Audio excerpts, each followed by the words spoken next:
Batay po sa ating pong report, 80 families or an equivalent of 276 individuals yung pong nasa open evacuation centers. Dalawa po yung minomonitor na ngayon na open evacuation center. Samantala, meron naman po tayong na-monitor na isang pamilya na pansamantala ay nanunuluyan naman po sa tirahan ng kanyang anak. Batay rin po dito sa ating pong monitoring, close to 20,000 families yung pong apektado nito nga pong pagputok ni Mount Pulusan.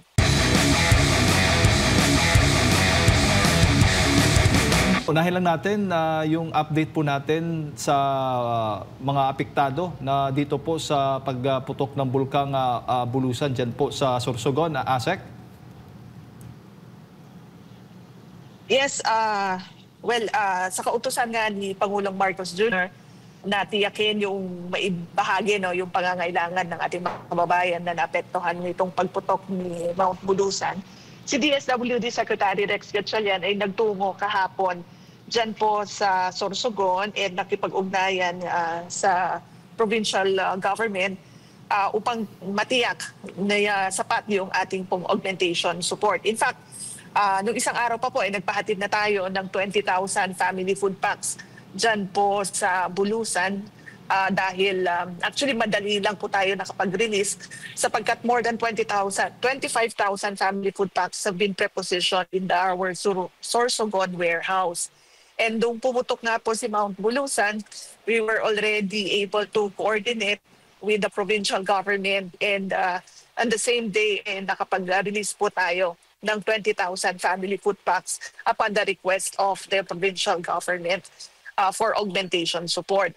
Batay po dito sa pinakahuling report po ng Bulusan volcano eruption, nagkakahalaga na po ng mahigit 15.7 million pesos worth of humanitarian assistance yung pong naipahatid natin dito sa Sorsogon.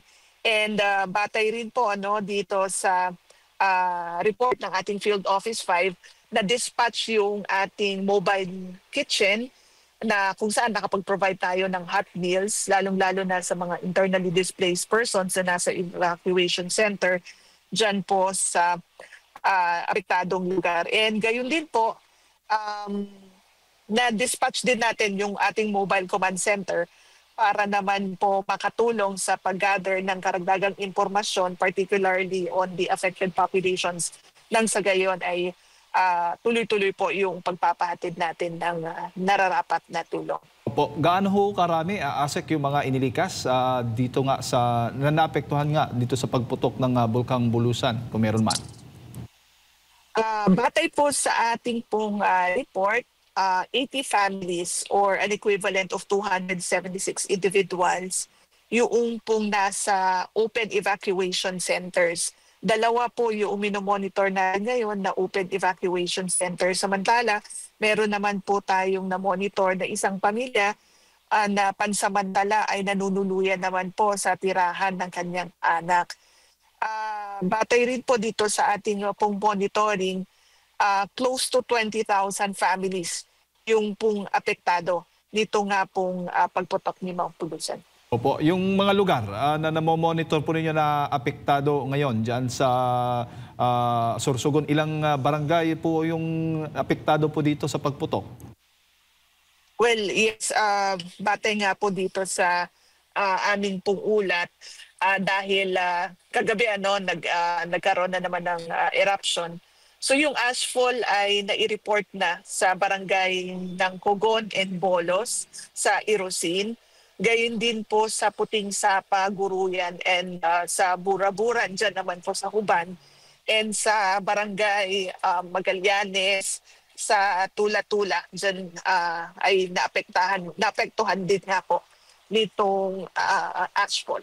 Opo. At hindi natin tiyak kung hanggang kailan ito mag-aalburuto ang bulkan na ASEC. Pero yung ating mga supply naman, ayuda ay sapat naman para po bilang tulong sa mga naapektuhan nitong bulkang Bulusan. Tama po kayo. Nasa mahigit 2.7 million family food packs yung ating total stockpile nationwide And yan po ay magagamit natin para nga po tugunan yung pangangailangan ng ating mga kababayan na apektuhan. And gayon din po, nabanggit ko kanina, nasa mahigit 108,000 yung namang pong stockpile natin in Region 5 alone. And magdi-dispatch o magpapadala ng karagdagang pong family food packs ang ating pong National Resource Operation Center dyan po sa Region 5 para ma-replenish din po yung nauna nating naipahatid na family food packs. And of course, para tiyakin nga po na sapat yung ating pong stockpiles in case nga po na magpatuloy itong pag-aalburuto ni Mount Bulusan. While hindi naman po natin hinihingi na magpatuloy ang ganyang volcanic activities, but sabi ko nga po, tinitiyak lang po ng ating pong tanggapan na mabilis, sapat yung pong ating pong mga resources na ipapaabot po sa mga kababayan natin na maaari pong maapektuhan. Opo, Asek, bago ko lang ipasa kay partner Admar, bukod dito sa Sorsogon, anong lugar pa dito sa bansa ang patuloy po ninyong minomonitor, tinututukan, binibigyan po ng mga ayuda dahil sa mga sirkumstansya tulad po ng bulkan o any calamity na nararanasan po? Well, Jade, nagpapatuloy pa din po yung ating assistance dyan naman po sa Region 6 and Region 7 para naman sa mga kababayan natin na naapektuhan nitong pagputok naman ni Mount Cadlaon. Sa katunayan, nagkakahalaga na po ng mahigit 154 million pesos yung pong humanitarian assistance na naipahatid na po natin dyan sa mga naapektuhan. Sa kasalukuyan po kasi nasa mahigit 2,500 pa po ng mga pamilya yung nasa mga 21 na open evacuation centers na matatagpuan nga po dyan sa Negros Occidental at sa Negros Oriental. Asek, magandang pong umaga. Meron pong lumabas na survey po at sinasabi na tumaas ang nagsasabing sila po ay nakaranas po ng kahirapan, no? At kung ikukumpara natin sa mga nakalipas din ng survey ng SWS, parang mas malala pa ito kumpara nung panahon po ng pandemya kasi hindi umabot ng 50% doon sa last survey nila 2020, 2021 po, pero ngayon parang papunta tayo doon mas malubha pa sa panahon ng pandemya po. Ano pong tugon dito ng DSWD, Asek? Well, Admar, ang Department of Social Welfare and Development, rin-recognize natin itong mga resulta ng mga surveys. Pangalawa po, ginagamit natin ang mga impormasyon na ito para po mas mapagbuti pa, ma-intensify yung mga social welfare programs and services na ini-implement natin.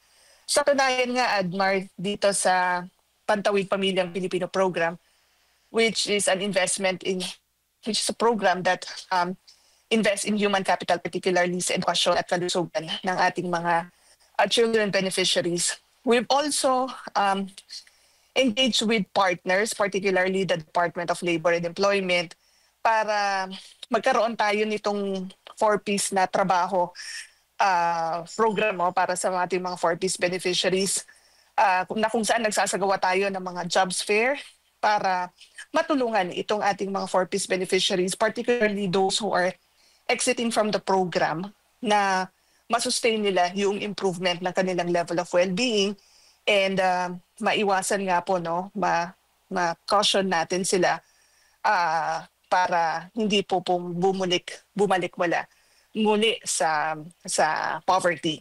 So ito these are opportunities for us to enhance our programs and services and to develop other innovative programs na makakatulong sa pagtugon sa issue ng kahirapan sa ating pong bansa. And ma-fulfill po yung pong in-envision ni President Marcos Jr. na pababain yung pong poverty incidence sa ating bansa to a single-digit percentage.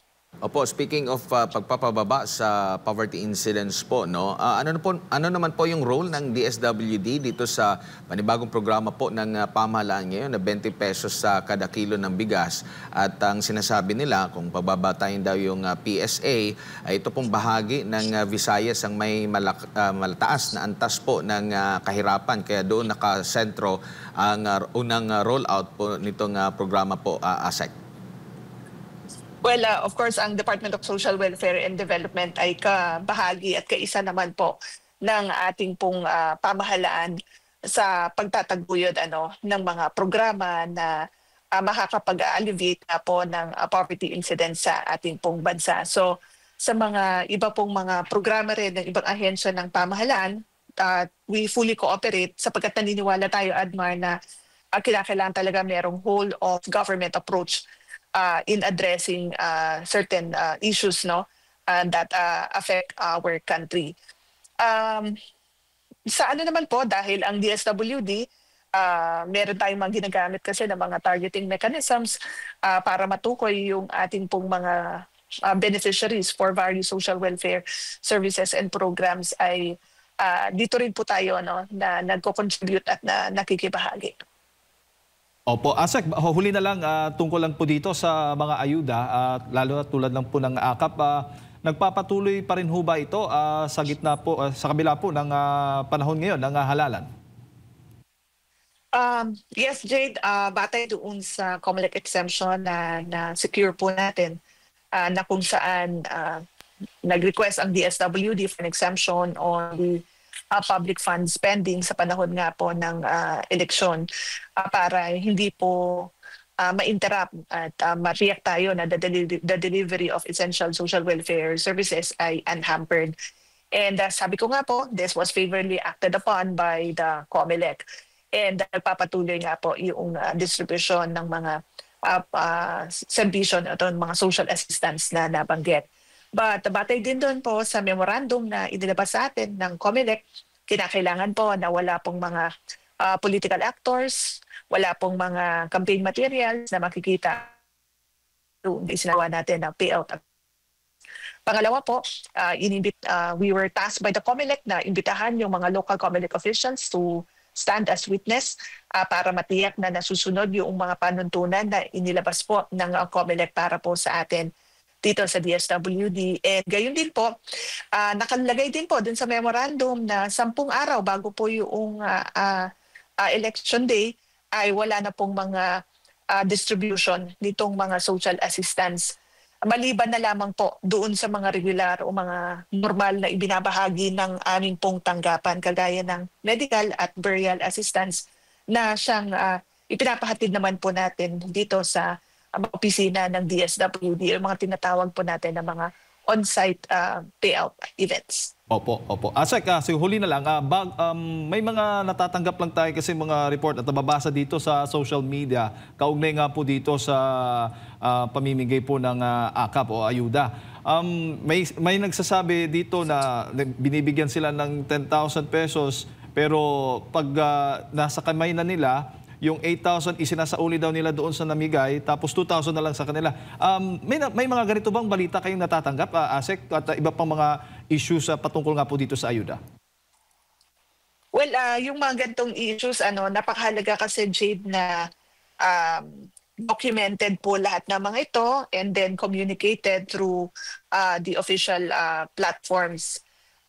Meron po tayong mga grievance mechanisms. Actually, nasa guidelines po natin iyan, na meron tayong institute na grievance mechanism para yung pong mga report na mga ito ay agaran pong maipaabot doon sa ating mga kawani. Meron po tayong mga personnel dyan po sa mga payout events po natin who are manning the grievance desk. Meron din po tayo sa ating mga field offices and satellite offices. And of course, dito rin po sa central office ng DSWD.